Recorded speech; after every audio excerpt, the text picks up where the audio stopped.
Hello friends, good morning. कैसे हो? मैं कृष्णा मुरारी आप सभी को परीक्षा मैनिया परिवार में एक बार फिर से हार्दिक स्वागत करता हूं। दोस्त, आज के क्लास में हम पढ़ेंगे सिकंदर से रिलेटेड, यानी सिकंदर से जितना आपका महत्वपूर्ण प्रश्न बनेगा और भी बहुत सारे क्वेश्चन है जो आपके एग्जाम के लिए काफ़ी महत्वपूर्ण हैं। तो चलिए हम जो अभी जो क्लास में क्या कर रहे हैं दोस्त कि हम लोग अभी जो है प्रैक्टिस कर रहे हैं, क्योंकि आपका एग्जाम का जो है ना समय बहुत करीब आ रहा है। तो इससे है कि जल्दी से अभ्यास करें, इसके बाद फिर हम चलते हैं। आइए आज के क्लास हम शुरुआत करते हैं, ठीक है।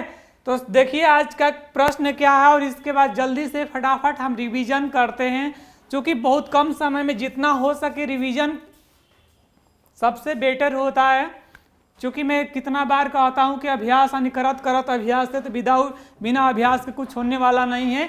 तो आइए आज के जो प्रश्न है, सबसे पहले कि 16 महाजनपदों की सूची कहाँ मिलती है। तो याद रखिए 16 महाजनपदों की सूची मिलती है। आपके एग्जाम में पूछा हुआ है या मैं भी पूछ देगा। बताइए कि 16 महाजनपदों की सूची कहाँ मिलती है। तो याद रखिए अंगुत्तर निकाय से मिलती है। कहाँ मिलती है? अंगुत्तर निकाय में मिलती है या बौद्ध धर्म में मिलती है। कहाँ मिलती है? बौद्ध धर्म में मिलता है। किसका? 16 महाजनपदों की सूची। या फिर जैन ग्रंथ में मिलता है। बौद्ध ग्रंथ में मिलता है या जैन ग्रंथ में मिलता है। किसका? 16 महाजनपद। तो महाजनपदों की संख्या पूछता है कि महाजनपदों की संख्या कितनी थी। तो याद रखिएगा 16 थी। कितना? 16, जिसमें आपका अंग हो जाता है, मगध होता है, ठीक है। इसी तरह बहुत सारे। तो बताइएगा कि अंग की राजधानी कहाँ थी। बताइए कि अंग की राजधानी कहाँ थी। तो याद रखिए अंग की राजधानी थी चंपा। यानी अंग की राजधानी कहाँ थी? तो याद रखिएगा चंपा। कौशल नरेश यानी मल की राजधानी बताइए कि कौशल नरेश किसका? कौशल नरेश मल की राजधानी कहाँ थी। तो याद रखिए श्रावस्ती। क्या थी? श्रावस्ती कुशीनारा। कहाँ थी? श्रावस्ती कुशीनारा में। इसका ख्याल रखिएगा। अगला है कि सूरसेन यानी सूरसेन की राजधानी कहाँ थी। तो याद रखिए मथुरा। कहाँ थी? मथुरा थी। किसकी? सूरसेन की राजधानी मथुरा। और मथुरा को पहले किस नाम से? तो याद रखिए कौशाम्बी से जाना जाता था। अगला है दोस्त कि गांधार की राजधानी कहाँ थी। बताइए कि गांधार की राजधानी कहाँ थी। तो याद रखिए गांधार की राजधानी थी वैशाली। और वैशाली जो है भारत के किस राज्य में है? तो याद रखिएगा बिहार में है। कहाँ है? बिहार में है। और इसका तो गांधार की राजधानी कहाँ थी? वैशाली। और वैशाली भारत के किस राज्य में है? तो बिहार में है। चलिए अगला बताइए कि मगध। आइए सबसे सम्राट में सबसे प्रतापी सम्राट था, बताइए मगध वंश। कौन सा? मगध वंश। यानी यहीं से शुरुआत होता है इतिहास। देखिए तो बताइए कि मगध वंश के सबसे प्राचीन संस्थापक यानी मगध वंश सबसे प्राचीन वंश था। यानी सबसे प्राचीन वंश कौन था? मगध। चूंकि यहीं से शुरुआत होती है। तो बताइए मगध का प्राचीन यानी मगध वंश का संस्थापक कौन था। तो याद रखिए बृहदर्थ। लेकिन बृहदर्थ नहीं था। आप महाभारत देखे होंगे, महाभारत में ना बृहदर्थ की हत्या कर देते हैं कौन? भगवान श्री कृष्ण। याद रखिए। तो इसका वास्तविक संस्थापक कहा जाता है। वास्तविक संस्थापक किसको कहा जाता है? बिंबिसार को। किसको कहा जाता है? बिंबिसार को। यानी मगध का किसका? मगध का संस्थापक वास्तविक किसे कहा जाता है? बिंबिसार को। इन्होंने कब स्थापना किया? तो याद रखें 545 ईसा पूर्व में। 545 ईसा पूर्व में किया था। किसका? मगध साम्राज्य का यानी मगध वंश का स्थापना। यानी मगध वंश का स्थापना किसने किया था? बिंबिसार ने किया था। कब किया? 545 ईसा पूर्व में किया था। इसकी राजधानी कहाँ थी? मगध वंश की राजधानी। तो सबसे पहले राजधानी तो याद रखिएगा ग्रीवज्र। ये कितना बार आपके एग्जाम में पूछा गया है। कहाँ थी? ग्रीवज्र। यानी आज के समय में हम कहते हैं राजगृह। कौन सा बोलते हैं? राजगृह। ठीक है। तो याद रखिएगा कहाँ थी? ग्रीवज्र या राजगृह। चलिए बताइए कि मगध की प्रथम राजधानी कहाँ थी। तो याद रखिएगा ग्रीवज्र या राजगृह। बताइए कि हर्यक वंश, आप देखिए मगध वंश के वास्तविक संस्थापक इसको बिंबिसार, और बिंबिसार ने कौन सा वंश का स्थापना किया था? तो बिंबिसार ने हर्यक वंश का स्थापना किया था। ये आपका वास्तविक संस्था हर्यक वंश का 545 ईसा पूर्व में इसका किया था। ठीक है, तो मगध वंश का स्थापना हर्यक वंश का स्थापना किसने किया? बिंबिसार ने। ठीक है, और बिंबिसार ने कब किया? 545 ईसा पूर्व। इसके बाद इसकी भी कौन सा हत्या कर दिया, यानी अपना इसमें ना एक दूसरे को यानी पिता पुत्र का यानी पुत्र पिता का हत्या करके उस समय सब लोग अपना क्या करते थे? राजगद्दी हथियाने के लिए। तो बताइए हर्यक वंश का संस्थापक कौन था? बिंबिसार। और बिंबिसार की हत्या कर दिया, बताइए बिंबिसार की हत्या कर दिया किसने? अजात शत्रु ने। किसने? अजात शत्रु ने। तो 545 ईसा पूर्व में किसका हर्यक वंश का स्थापना किया और इसका हत्या कर दिया किसने?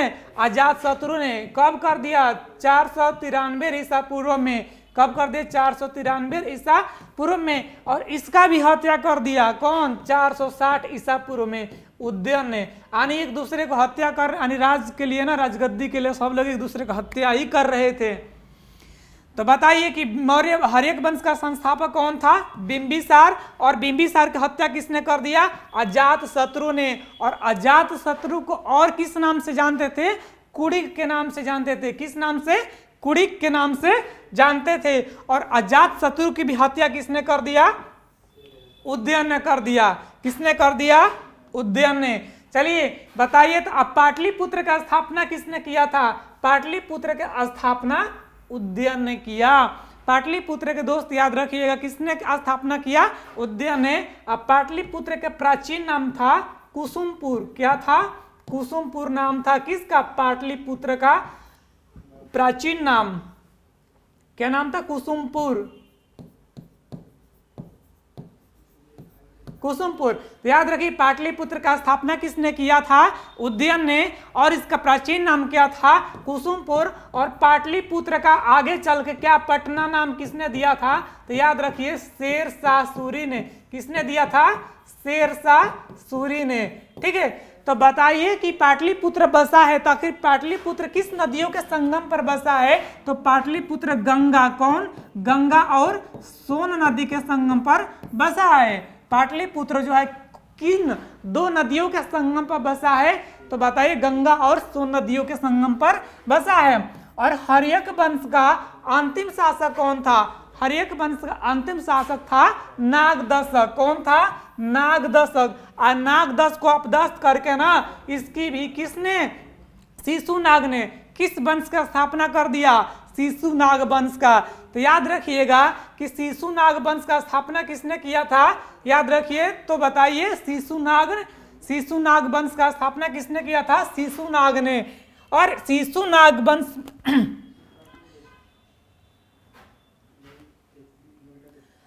चलिए बताइए शिशुनाग वंश का स्थापना किसने किया था? तो याद रखिएगा शिशुनाग ने। किसने किया था? शिशुनाग ने। और इसका जो सबसे महत्वपूर्ण शासक था वो कौन था? कालाशोक। कौन था? कालाशोक था। याद रखिएगा कालाशोक था। और इसी के शासन काल में कौन सा? याद रखिएगा कि दूसरी बौद्ध सभा हुई थी। कौन सा? दूसरी बौद्ध सभा का आयोजन किया गया था। और इसके बाद कौन सा शासक बना? नंदीवर्धन। अंतिम शासक कौन था? नंदीवर्धन। और नंदीवर्धन की हत्या किसने कर दिया? तो याद रखिएगा महापद्म नंद ने। किसने किया? महापद्म नंद ने कर दिया। किसका? नंदीवर्धन की हत्या। तो नंदीवर्धन की हत्या किसने कर दिया? महापद्म नंद ने। और महापद्म नंद ने किस वंश का स्थापना किया? तो याद रखिएगा नंद वंश का। किस वंश का? नंद वंश का। और नंद वंश का अंतिम शासक कौन हुआ? तो याद रखिएगा घन्नानंद। कौन सा? घन्नानंद। और घन्नानंद को भी पराजित करके किसने? तो याद रखिएगा मौर्य वंश का स्थापना हुआ। और मौर्य वंश का स्थापना किसने किया? चंद्रगुप्त मौर्य ने। चलिए बात करते हैं हम अपने विषय वस्तु पे। तो बताइए कि नंद वंश का संस्थापक कौन था? तो नंद वंश का संस्थापक था धन्ना। नंद वंश का अंतिम शासक कौन था? तो धन्नानंद। कौन सा? धन्नानंद। अष्टाध्यायी प्रसिद्ध रचना है, अष्टाध्यायी पाणिनि की रचना है। किसकी रचना है? पाणिनि की। बताइए कि भारत पर प्रथम आक्रमण किसने किया था? तो भारत पर प्रथम आक्रमण किया था ईरानियों ने। यानी भारत पर सबसे पहले आक्रमण किसने किया था? ईरानियों ने। और इन लोगों का सफल आक्रमण किसका था? डेरियस प्रथम का। किसका? डेरियस प्रथम का। ये कब आक्रमण किया था? 516 ईसा पूर्व में। चलिए बात करते हैं अगला। तो अगला हम बात करते हैं कि भारत पर पहला आक्रमण करने वाला, बताइए भारत पर पहला आक्रमण करने वाला पहला यूनानी शासक कौन था? बताइए कि भारत पर आक्रमण करने वाला पहला यूनानी शासक कौन था? तो याद रखिए सिकंदर था। कौन था? सिकंदर। सिकंदर महान भी कहा जाता है। क्यों महान कहा जाता है? क्योंकि इन्होंने कम समय में यानी अपने 20 साल की अवस्था में पूरी दुनिया को जीतने के लिए चला था। कितने साल की अवस्था में? 20 साल की अवस्था में। इसीलिए इसको क्या कहा जाता है? सिकंदर महान कहा जाता है। तो सिकंदर का जन्म कब हुआ था? तो सिकंदर का जन्म हुआ था 556 ईसा पूर्व में हुआ था। कहाँ हुआ था? मकदुनिया में हुआ था। कहाँ हुआ था? मकदुनिया में हुआ था। तो कहा जाता है कि मकदुनिया का शासक कौन था? तो याद रखिएगा सिकंदर। इनके पिता का नाम क्या था? सिकंदर के पिता का नाम क्या था? फिलिप नाम था। क्या नाम था? फिलिप द्वितीय, यानी फिलिप द्वितीय। सिकंदर के पिता का नाम क्या था? फिलिप द्वितीय। चलिए अब बताइए कि सिकंदर यानी धन्नानंद समकालीन था किसके? सिकंदर का। धन्नानंद समकालीन था किसका? सिकंदर का। बताइए कि सिकंदर की मृत्यु कब हुई? तो सिकंदर की मृत्यु हुई 323 ईसा पूर्व में हुआ था। कब हुआ था? 323 ईसा पूर्व में। तो भारत पर आक्रमण कब किया था? 326 ईसा पूर्व में। कब किया था? 326 ईसा पूर्व में। और किसके बीच? कहाँ? तो याद रखिएगा सिकंदर और पोरस के बीच का जो युद्ध हुआ था किस नाम से जानते हैं? तो उसको झेलम। पहले बताइए कि किस नदी के किनारे हुआ था? तो झेलम नदी के किनारे हुआ था। इसको किस नाम से जानते हैं? तो हाइडे स्पीच के नाम से जानते हैं, या बितस्ता का युद्ध भी कहा जाता है। तो फिर से बताइएगा कि भारत पर आक्रमण करने वाला पहला यूनानी शासक कौन था? सिकंदर था। कौन था? सिकंदर था। और सिकंदर के पिता का नाम क्या था? तो याद रखें सिकंदर का पिता का नाम फिलिप था। इनका जन्म कहाँ हुआ था? तो मकदुनिया में हुआ था। कहाँ हुआ था? मकदुनिया में। कब हुआ था? तो 556 ईसा पूर्व में हुआ था। बताइए सिकंदर की मृत्यु कहाँ हुई थी? तो सिकंदर की मृत्यु हुई थी बेबीलोन में। कहाँ हुई थी? बेबीलोन में। बेबीलोन में हुई थी। कब हुई थी? तो 323 ईसा पूर्व में हुई थी। चलिए सिकंदर के सेल्यूकस निकेटर, यानी सेल्यूकस निकेटर किसके समकालीन? तो याद रखिएगा सेल्यूकस निकेटर सिकंदर की समकालीन। सिकंदर का गुरु कौन था? तो सिकंदर का गुरु था अरस्तु। सिकंदर के गुरु का नाम क्या था? अरस्तु। इनका जो घोड़ा था ना, किसका? सिकंदर के जो घोड़ा, उसका नाम था बुक्का फेला। क्या नाम था इसका? बुक्का फेला। किसका? सिकंदर के घोड़ा का नाम था। और सिकंदर और पोरस के बीच का युद्ध जो हुआ तो उसको किस नाम से जानते हैं? हाइडे स्पीच के नाम से जानते हैं। कौन सा? हाइडे स्पीच के नाम से जानते हैं, या बितस्ता का युद्ध कहा जाता है। तो दोस्त ये जो था आज के प्रश्न था, और ये आपके एग्जाम के लिए काफ़ी महत्वपूर्ण था। इनमें से आपके एग्जाम में ना एक प्रश्न पूछ देगा, इसीलिए इसको रिपीट करना बहुत ज़रूरी था। चलिए बात करेंगे हम दोस्त अगला कल के क्लास में, और देखते हैं इसके बाद किसने घन्नानंद, और घन्नानंद को पराजित किसने किया था? चंद्रगुप्त मौर्य। तो चंद्रगुप्त मौर्य किसके सहायता से किया था? चाणक्य की सहायता से किया था। तो हम पढ़ेंगे कल चंद्रगुप्त मौर्य के बारे में।